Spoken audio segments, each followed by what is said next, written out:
All right. Hey, Matt, how's it going? Good morning. It's awesome.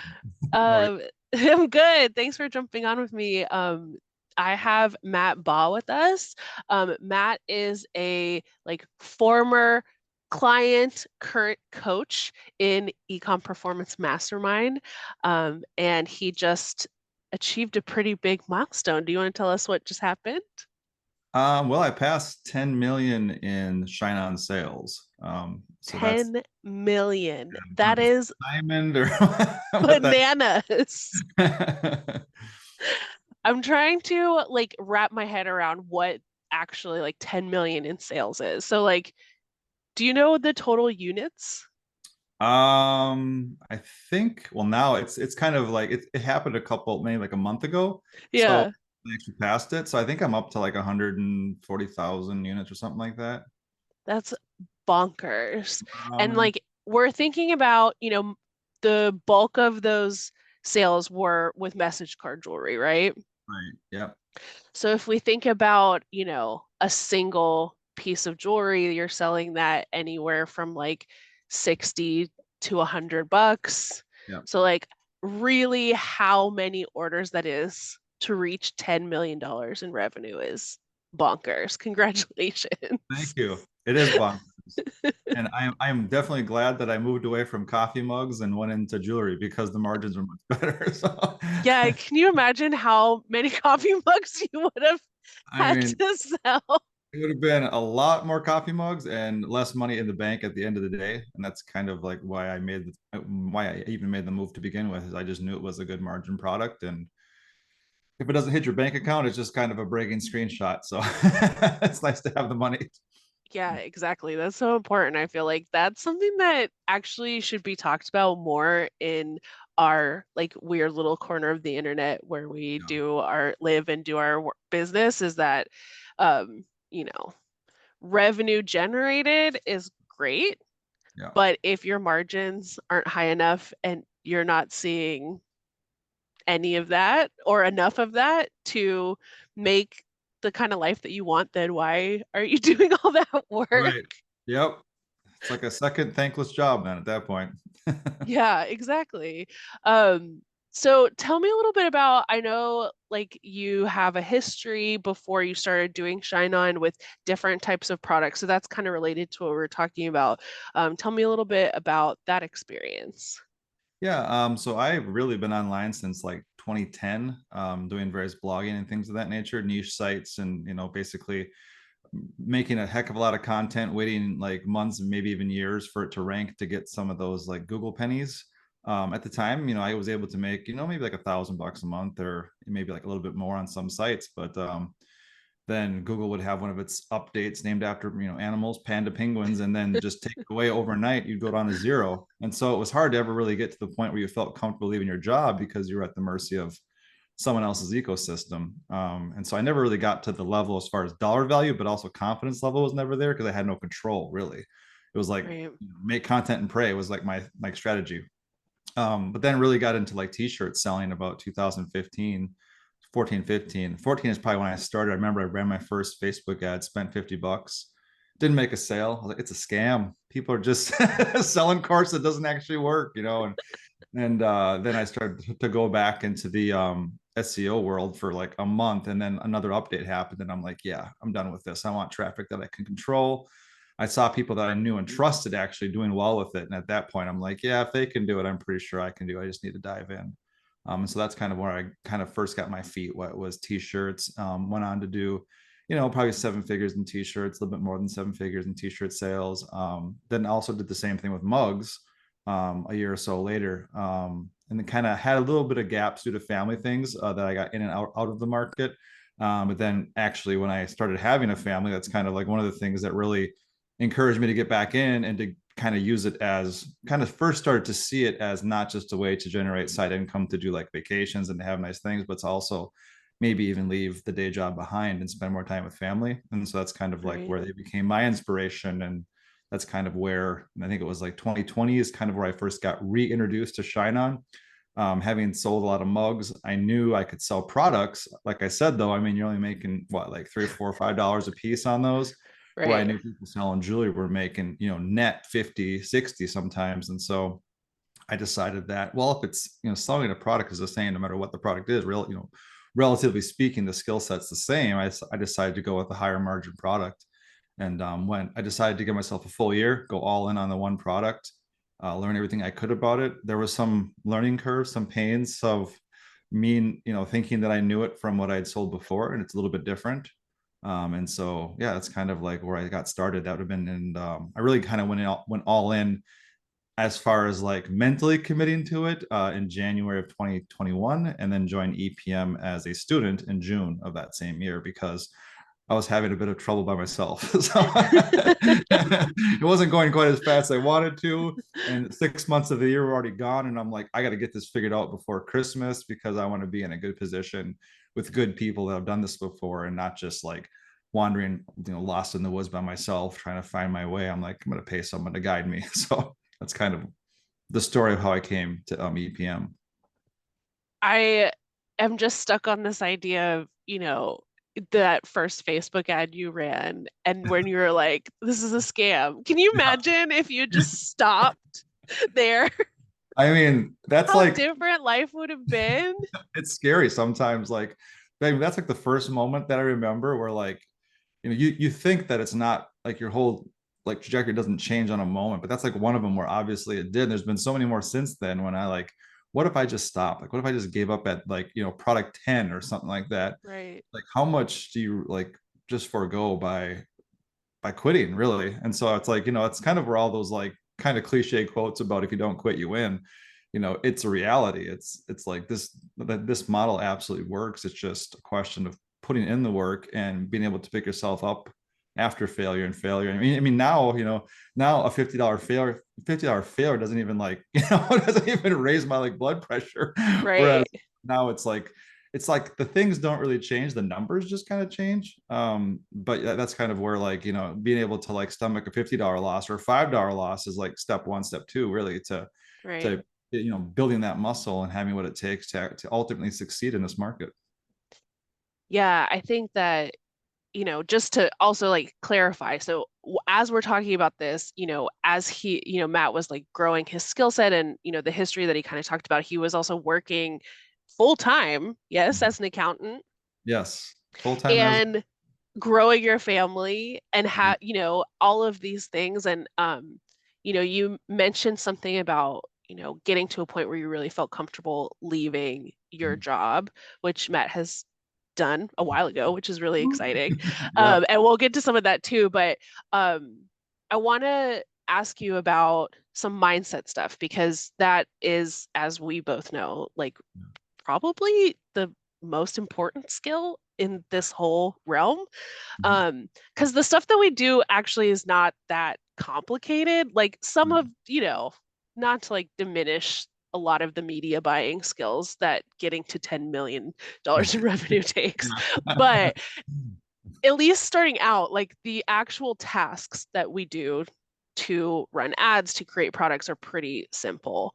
But the mindset stuff is really the most challenging. And that's been my experience working with students. And I'm sure that now you've been coaching for over a year now, yeah? Yeah, uh, so, I think right? it's been two, I think. Two, yeah, okay. Yeah. And I'm sure that you've noticed this too, that it's like one of the most common things that our students struggle with is mindset Yeah. stuff, right? Yeah, Um, absolutely. so tell me a little bit about like what you did in, those first couple years as you were growing this business mindset wise to keep you going. Like, why didn't you quit? I mean, I'll be honest with you, like so much of it came back to the coaching itself. Like, I mean, some people start from like nothing and they have maybe like less expectations. And so, they're just kind of happy with getting anything. Whereas maybe I was a bit tainted because I had had some success. And so I kind of felt, I don't know if it's like, I don't know what you'd say. I felt like I should be winning, I felt like almost Right. like, like, well, if like they can do it, I should be able to do it or something's wrong kind of thing. I can't think of the word. What's that word when people are like, they feel like they like deserve it? I can't think Like of the word. entitled Oh, to yes, it? I was Yeah. entitled. I felt absolutely entitled. And so when it wasn't working out, I got really down on myself. Like I was hard on myself. And you start second guessing everything, right? It's like, it's not the process that's broken. It's your ad account. If I had the right Facebook, ad ninja stuff, it would work. If I, had the right store, maybe I got to look at my logo, look at my landing page, all these different like variables that you just can go down so many different rabbit holes that really don't move the needle at all, when it comes down to it. And so like for me, it was like having Mario and the group. I think at the time a lot of it was Mario, was just like keeping me on the recipe, keeping me in the process instead of going off in all these different directions. It's like, it's so easy to just get like, to think everything is wrong, right? And everything needs to be fixed. And he was like so good about like believing in the process before I did, so I could kind of borrow from that belief, and then giving me the things that I needed to focus on. Like get rid of all the emotion. It happens to everybody. I've had students now that it happens with. I've had many dark nights of the soul conversations with students that are just, that and it's almost every time they're like right there, like they're so close to that breakthrough, and that's usually when that doubt gets the loudest. And I've seen so many get through the other side, and obviously myself included, just Right. be able to push through that, being so thankful that you didn't let the noise influence you, that you didn't let, the some other guru selling this new Facebook ads method or a new AI method, some new fancy thing that is really just designed to sell you method after method without giving you any kind of real concrete principles that you can base your business on. And I think that's what like Mario was really good about for me anyway, was like, yeah, you should expect to like win at this, but it's not like everything needs to be changed. There's a few dials that you need to fix, and then you just have to grind it out and know that like success is just around the corner. They always say like you're one product away. You really are. Like you from like the product, like let's say you test product 10, product 11 could be the one that like changes your entire life. For me it was like literally that. It was like I was testing, had very levels of like success, had products that would get sales, but I couldn't scale them. And then it was like just that next product that changed everything for me. So having that mindset to continue, both when you're not having any kind of success, Right. and also when you're having a little bit of success, but it's not as much as you thought you should have. That's like the second level, right? Where you're like, okay, I should be doing more than this, and just being able to like work through that, with somebody that's taken that journey before is just invaluable for me and for our I students. love that. I Yeah. love this like idea of just having this mindset where you're like, I deserve this. Yeah. Like the Delulu, like it works, right? Like Yeah. having the like, Right. I am entitled to this success. Like there's some woo-woo stuff about this that works, right? With like, Yeah. mindset and Right. um Yeah. of manifesting. That was the word I was looking I for, am like strong. I manifest. am talented. I am. Yes, Yeah. I deserve this thing. Oh my God, I love that. Um, Definitely. there was I mean, something some of else that that you, work, we just still have to do the right things, right? right, exactly. Yeah. Um, so much of your success that I've seen. Oh, Ramona wants to say hi. Um, Hello. Hello. Did you go to Europe too?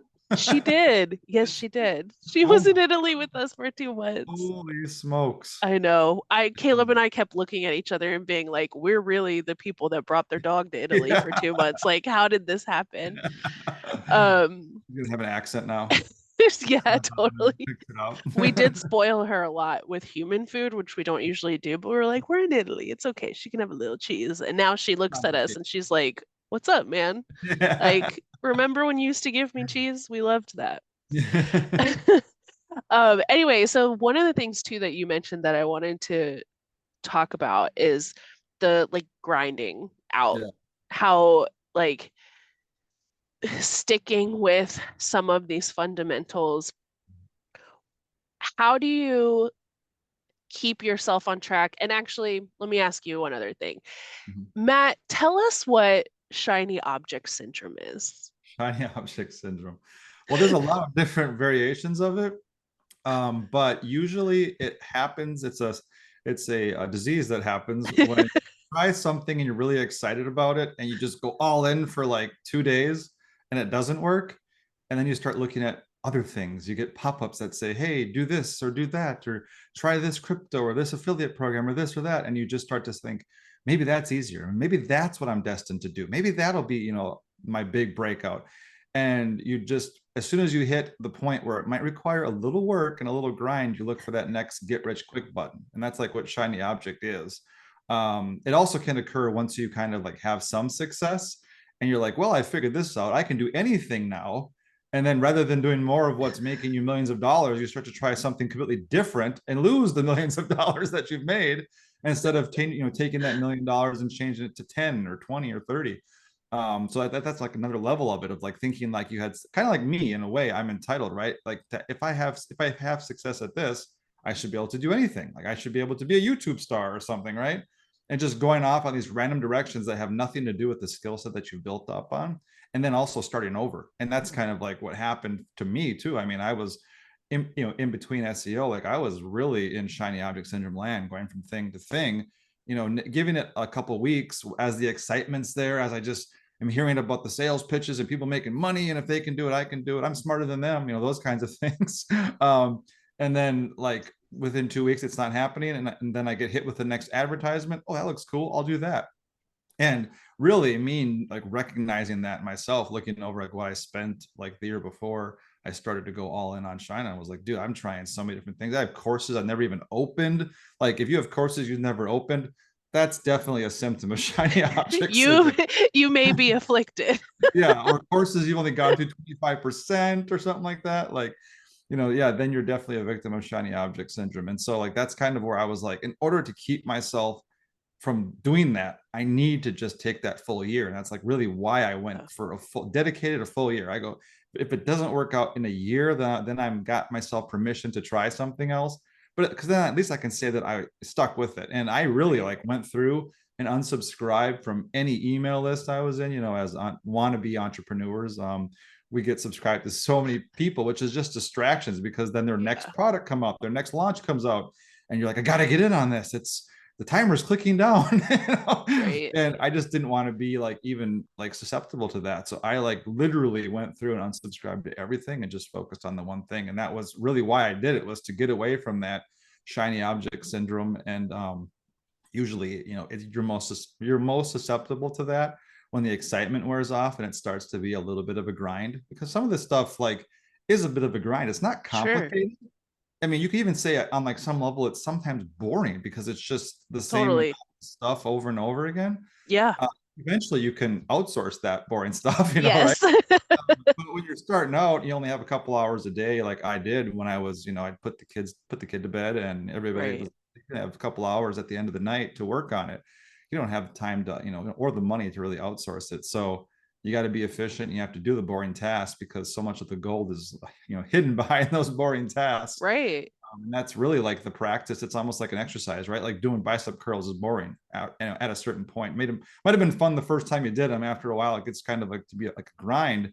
But doing those monotonous things are what ultimately, produces the gains and produces the, like the result that you want. And so that's kind of like where doing the boring stuff, being all involved in it, like made me so tapped into the market where I understood things. Like I could look at the same products or same quotes as like other people and see things completely differently, just because I was so tapped into the market that Right. I recognize something as trending. I recognize something as new. I recognize value in different, maybe like a certain quote appeared on a different product. And I said, hey, I could bring something like that into one of my products, And so like just being so tuned in was a byproduct of doing that work.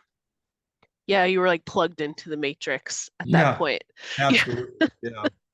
Yeah. It's funny. We've done a lot of these interviews together and we've worked together for a while now. So I feel pretty familiar with like your story. Yeah. But for some reason today, hearing you talk about committing to Shine On for a year is hitting me like harder. And I'm realizing like how much of a difference that probably made Yeah. for your story. Like Yep. i- 100. it's it's funny because like we're marketers, but like I'm the same way. I have unopened courses. Like we fall prey to good marketing just like anybody else, Right? right? Yeah. It's like And I know I'm in someone's funnel, but I don't want to get out. right, exactly. Or I'll do the thing where I get in someone's funnel to be like, maybe I'll learn how to be a better marketer, but Yeah, right. then I just get marketed to by them. But yeah, I am just like kind of taken aback right now thinking about the that little commitment Mhm. to just that laser focus. And it could have been, it didn't have to be Shine On. No. But just like having the ability to make that decision and stick to it and then figure out the things that you need to do to make that happen. Such a little change, Right. but may have, completely altered the course of your life. Right. And it's not like the things that we've learned, the skill sets don't apply outside of ShineOn either. Like they can be used with any product. You could create like your own product from scratch, Amazon products, drop shipping products, any type of product situation. Most of these skill sets, or even not products, right? Selling someone else's products as an affiliate. A lot of the stuff that we learn is directly applicable to that as well.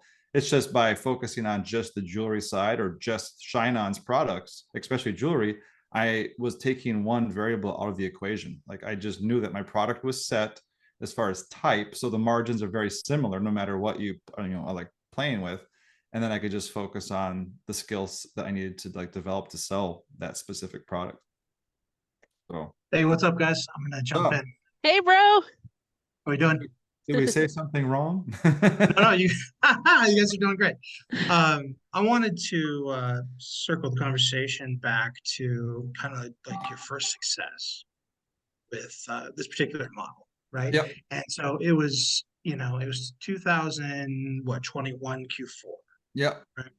Yeah. And you know, we're gonna do a series of videos about this run and then what the next year looked for like and quitting your job and then just like the hyperbolic like $7.5 million year you did to do this whole $0 to $10 million thing. But this was the first success. This was the first $500,000 run in Q4. And I know leading up to this you had so your frustration points as I heard you talking about with Gina, but like let's quantify that. Like somewhere in like the September, August area, you're testing a ton of products and like what was happening? Like it wasn't catching. Like walk me back through that point in Yeah. time, like pre first success with Shine On Jewelry Q4, right before Q4 21. Yeah. And so this was basically like just 6 months after I joined, really. Mhm. I think the summer I spent, a lot of it was like getting out of bad habits and thinking that I knew how to craft things better than than what everybody in the group was saying and what your training teaches about. I was Well, trying. it was different. The little difference is between selling like a message card, Yeah. piece of jewelry, and t-shirts and mugs. It's the products are at a niche, right? So like you have to approach it differently than a t-shirt. Yeah. Yeah. And I mean, I've always tried to kind of approach things like with a student mind where I'm open to learning. I think at that point I wasn't as much. And so it was kind of humbling. I had to learn the hard way that, okay, I need to just humble myself and take what they're saying as like gospel and stop trying to pretend like I know otherwise until, I try their way first at least. And so that's kind of like what a lot of it was. And I mean, I was grinding a lot of products. A lot of the stuff initially, even like in October, September, I was still kind of almost like transitioning out of that to thinking that I knew better. And then I really started to simplify and really started to like double down on our process that we teach for testing. And also I think what lost in there was I did have a little success in terms of sales, but the numbers didn't make sense. There was some Yeah, and you did like 10 or 15 grand or something on like your first potential winner, but it yeah. wasn't it wasn't like profitable. I think you lost a couple $100 or $1,000 or something. Yeah, I think I was about 1,200 in the hole, but I had 100 sales, and it was really like if I was by myself, I probably would have just that would have been detrimental to my bank account at that point because I probably would have just held on to that You thing were for life. And you were trying to project your own will on the market yes, instead of listening to what the market was telling you, right? I know it's a good message card is like what I kept saying. And it was actually, I still to this day think it's a better, better message card than the one that, Right. Well, you could do like a "To My Soulmate" message card. You could put 100 of them in front of 100 women. If it's a man buying for a woman, she's never going to pick the one that works with Facebook ads, right? no. That's a gift receiver. So it probably was a better one. But what did you say about this one when we switched when I got you to switch to the other one that had better stats? Yeah. Something about it was ugly, but then started making money. Yeah. I What said you said? it was ugly, but then when it started doing like $2,000 profit, 3,000, 4,000, 5,000 profit days, I was like, man, it's starting to look really cute now. Right?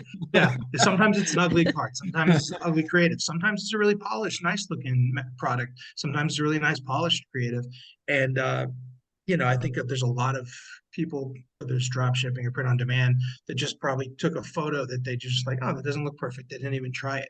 For all Yeah. they know, that was like their first 100,000 or $1 million creative Right. because we're doing interruption marketing. Like we had one guy who the lighting on a photo that he took, it was in like the same niche as your first winner. It was like a backyard photo, and the lighting was weird. And he was a beginner, and he did like 200,000 in July with the bad image Mhm. because he was a good enough student to listen when I said, test polished images and just test pictures you think don't really have a chance. They made the card even look a different color. And Right. that was the only reason it worked. That was the last piece of the puzzle that made it work. That's always fun when that happens for me. I get a kick out of that. Yeah, I think I was I'm not like an artist per se, but I'm like a musician and stuff. So I kind of fancy Mhm. myself an artist on like some level. Yeah. And that can be poison, right? That can be poison in this industry. And I think I was poisoned to an extent by it, thinking that I could like pick out the prettiest one or the coolest one or Mhm. whatever. And like your ability to just like you wouldn't even have to look at the card. You just look at the ads and the stats and you could tell me, nope, this one, like you didn't even have and like to I have that scaled a like couple cards that Q4 that I still haven't read. I right. did $1 million. I did $1 million scale at that same time for a client on a card. I remember the first sentence of it, but I don't think I read the whole thing. And I think like seeing you do that, like kind of was like an aha moment for me. Like I need to be objective on this if I want to make money. So I can be an artist and put what I want to see out in the world and be happy about it, or I can make money. And I That want said, you are a very good copywriter and phrase builder. And when you put a little bit of creativity into something that was showing, you know, just a tiny bit of creativity in the proper place, yeah, right? Made a big difference. I remember I've seen these quotes of yours where you have 3 or 4 sentences, and the closer, 1, 2, 3, 4, 5 sentence, uh, is just a little bit better, and yeah. it's obviously been written by you, and then like that makes a huge difference. It's like these little incremental changes, and if you keep following the data on them, there is a spot for creativity. It just usually for somebody artistic, you got to dial it back and then use it in the right place. Yeah.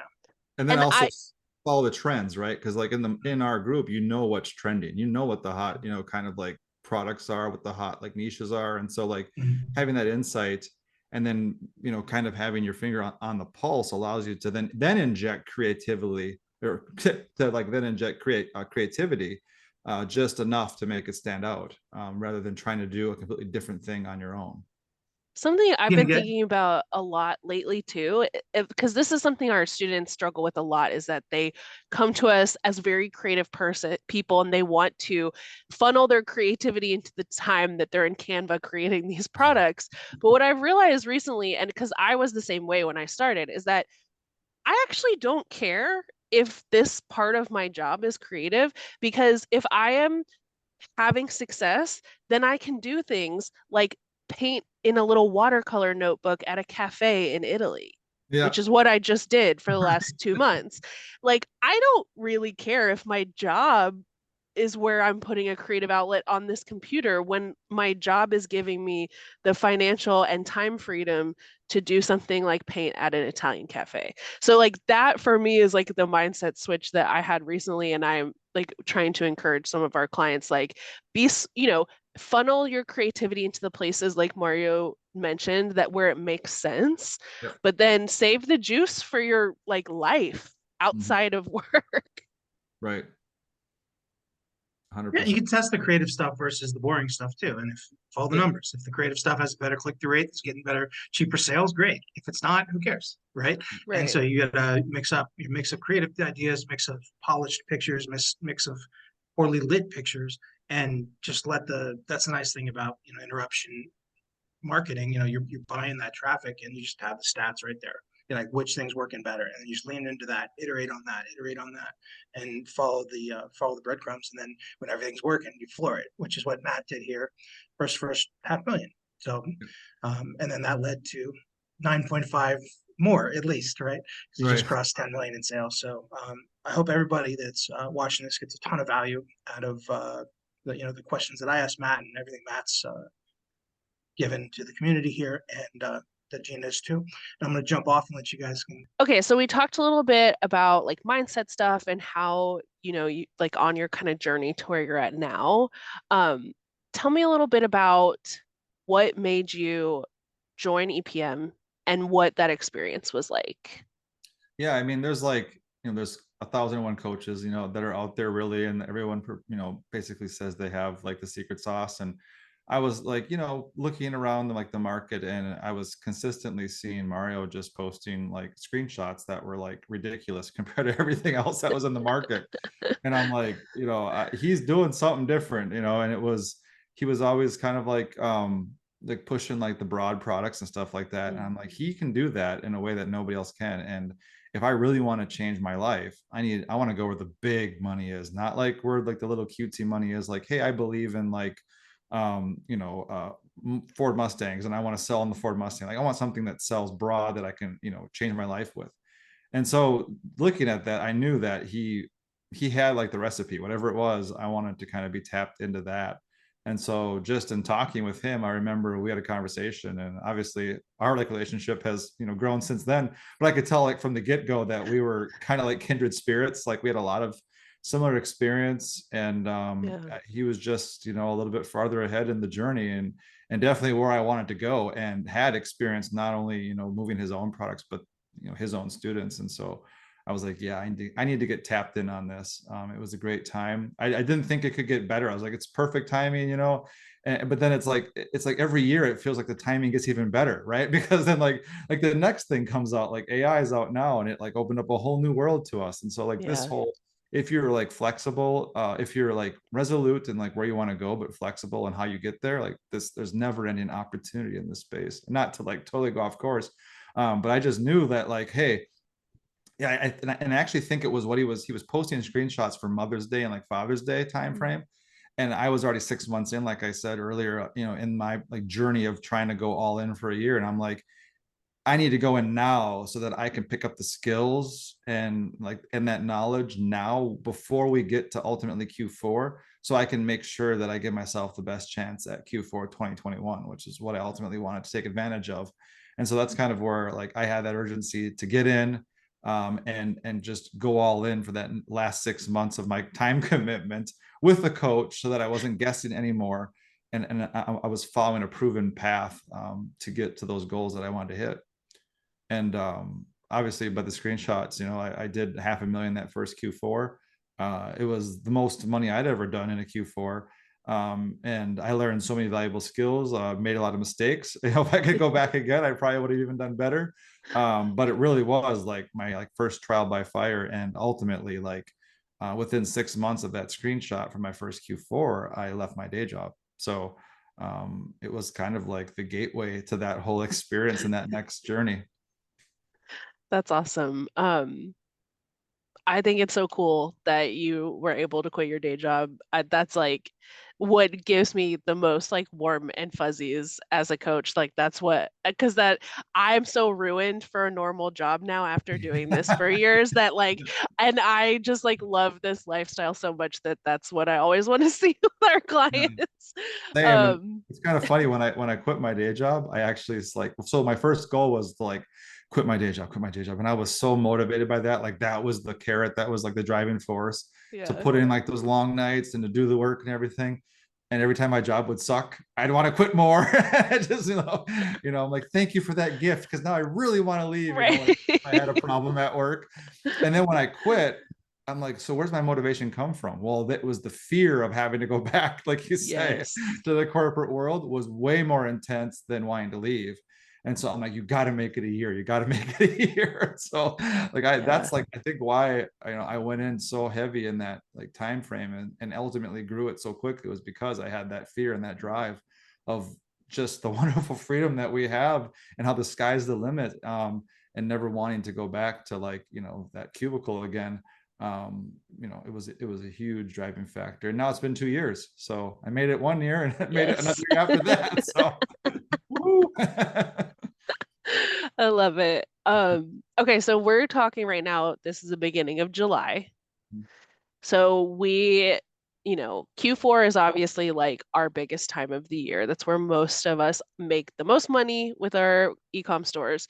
Um, and really that prep for us starts now. I know everyone feels like the summer is really slow, but I'm curious, what would you say to someone who is just like a brand, like as newbie as they can get?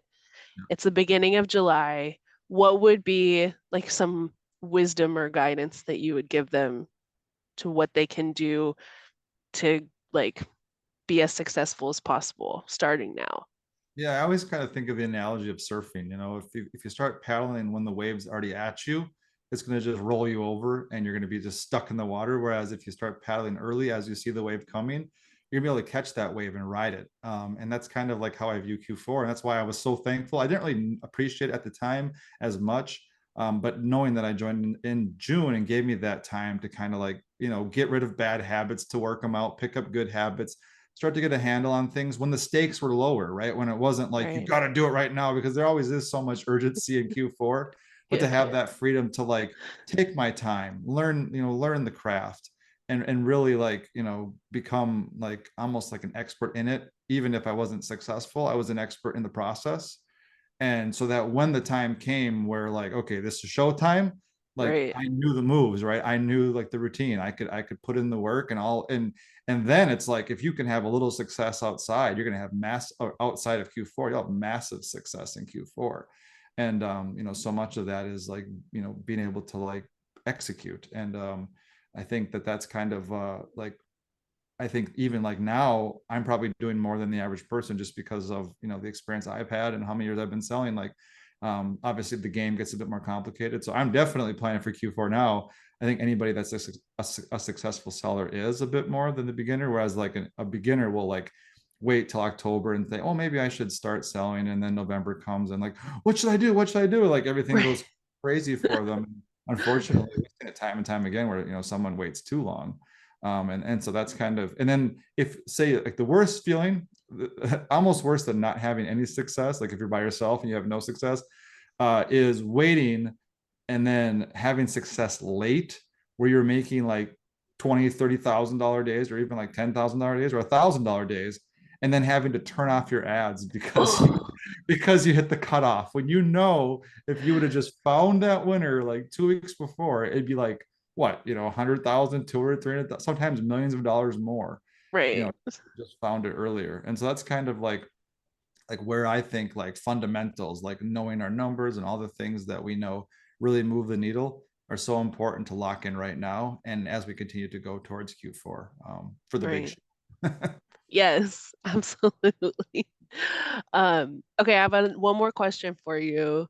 I remember the other day when we were talking, you mentioned something about how if the stuff that we talk about feels unattainable to someone, if they can imagine what even doing 10% of Right. some of these numbers would be like for them. And so, we're talking with this milestone that you reached of doing $10 million in Right. revenue generated, which at some point I feel like, especially to people who are just starting out, some of these big numbers, like it doesn't even feel like something that like they can put into their life, right? Like it's like Ditto. I, like you might just be starting, you're like, listen, I'm just trying to like have extra couple $100 a week to pay for groceries, Right. right? Like Yeah. what the motives behind different people getting started into a business like this. So I'm wondering if you can speak to that about how, that kind of concept of like what even a portion of this would Yeah. look like for someone. Yeah, that's kind of what I always really looked at it. Like I've always, every big success that I've had in like the different markets I talk about has started with someone else's screenshot. Like I take someone else's screenshot and I'm like, they did it, I can do it. Like I literally have it on my desktop. I'll have it like on my phone. Like I like live with it to make it feel like normal. Mm, It's almost like normalize it. But then also right, think, hey, if I just did like say they did 100,000 in a month, what if I just did 10% of that and did 10,000? Like that's 120 grand a year, right? Like that would like replace most people's salary just doing 10% of that. And so that's kind of like the mindset I would go into. I know like kind of like the magic number everybody wants to hit is 10 grand a month is kind of like the sweet spot that, you know, that they feel. right, And that's totally attainable when you look at the pricing of our products. You know, that's not many units, you know, a day even. It's I think it's like maybe like 10 or something like that units a day right.